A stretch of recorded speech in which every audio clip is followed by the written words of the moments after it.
இன்னைக்கு எக்ஸாமுக்கு இன்னைக்கு ஆயத்தமா இருக்கலாம், ஒருவேளை பயமா இருக்கலாம், நிறைய பேர் சோர்ந்து போயிருக்கலாம். சொல்ற ஒரு 5 காரியம் உங்களுக்கு ரத்தின சுருக்கமா சொல்றேன். நிறைய பேர் இதை வச்சு ஒண்ணுமே எக்ஸாம் எழுதி பாஸ் பண்ண முடியாத ஆட்கள் நல்லா பாஸ் பண்ணியிருக்கிறாங்க. அநேகர் பெஸ்ட் ஸ்கோர் வாங்கியிருக்கிறாங்க. முதல்ல நல்லா புரிஞ்சுக்குங்க, நீங்க எக்ஸாம் படிக்கிறதுக்கு முன்பதாக ஒரு டார்கெட் வச்சு நீங்க படிங்க. அழகா சூஸ் யுவர் பெஸ்ட் டார்கெட். நீங்க என்ன டார்கெட் பண்றீங்களோ அதை ஆண்டவர் தருவாரு. அடுத்தது, இந்த காலத்துல ஆண்டு கொடுத்துருக்க நல்ல டைமை வேஸ்ட் பண்ணிடாதுங்க. இது ஒரு கோல்டன் ஆப்பர்ச்சுனிட்டி உங்களுக்கு ஆண்டு கொடுத்துருக்கிறாரு. சரி, ஓகே, ஒரு 5 காரியம் ஷார்ட் அண்ட் ஸ்வீட்டா பார்ப்போம். நம்பர் 1, எக்ஸாம்ல பயம் இருக்கக்கூடாது. நீங்க ஆண்டோட கேளுங்க, ஆண்டவரே என்கிட்ட இருக்கிற இந்த பயத்தை எடுத்து போட்டுருங்க. நீதிமொழி 1:7 சொல்லுது, கர்த்தருக்கு பயப்படுதலே ஞானத்தின் ஆரம்பம். எக்ஸாம் வரும்போது பயம் வந்துச்சுன்னா உங்களால ஒண்ணுமே செய்ய முடியாது. உங்களுக்கு எது தெரியுமோ அதை எழுதுங்க.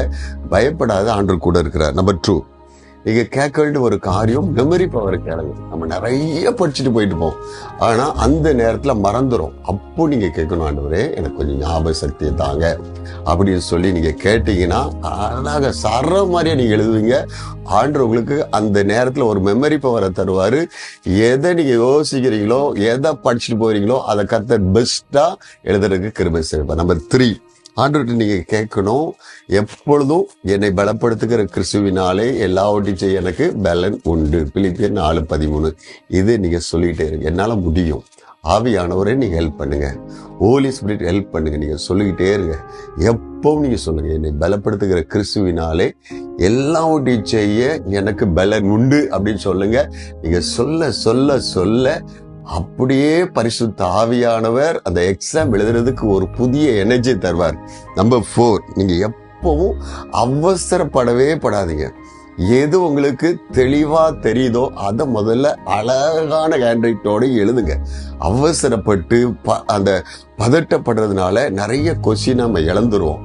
நிதானமா எழுதுங்க, கர்த்தர் உங்களுக்கு கிருபை செய்வார். அப்படியே ஆண்டவர்கிட்ட ஜெபம் பண்ணும்போது மனித தயவும் எனக்கு வேணும் அப்படின்னு சொல்லி ஜெபம் பண்ணுங்க. 5வது, நீங்க எப்பொழுதும் நீங்க சொல்றது ஜெயத்தை தருவார் ஆண்டவர். குதிரை யுத்த நாளுக்கென்று ஆயத்தப்படும், ஜெயமோ கர்த்தரால் வரும். நீதிமொழிகள் 21:31 இருக்கு.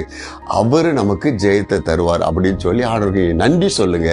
எழுதிய எக்ஸாமுக்கு 5வது நீங்க தேங்க் பண்ணிருங்க. ஏன்னா உங்களுக்கு தான், கர்த்தருடைய பிள்ளைகளுக்கு தான் ஆண்டவர் இந்த வெற்றியை தருவாரு.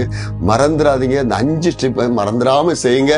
நீங்க சீக்கிரமா ஒரு பெரிய ஜெயத்தை பார்ப்பீங்க. கர்த்தர் உங்களை ஆசீர்வதிப்பார். God bless you.